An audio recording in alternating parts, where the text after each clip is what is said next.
வீழ்ந்துவிடா வீரம் மண்டியிடா மானம் மாற்றத்தை விரும்பும் மக்களின் மாநாடு 2026. மாற்றம் என்பது சொல்லல்ல செயல். எழுச்சியிலை செந்தமிழன் சீமான். என் உயிரோடும் உணர்வோடும் கலந்து வாழும் அன்பு உறவுகளே, அனைவருக்கும் வணக்கம். மாற்றம் என்பது சொல்லல்ல செயல். இது மாற்றத்தை விரும்பும் மக்களின் மாநாடு. இது நம் இனத்தின் திருவிழா. எல்லோரும் கூடுவோம்.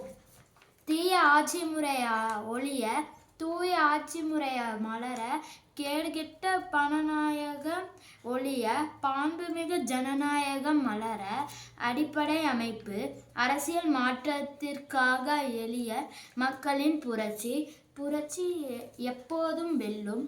நமது வெற்றி அதை சொல்லும். திருச்சியில் திரள்வோம். தீந்தமிழ் இனந்தீரே, பேரன்பின் அழைப்பில் உங்கள் சீமான். தமிழ்தாய் வாழ்க, தலைவர் பிரபாகரன் வாழ்க.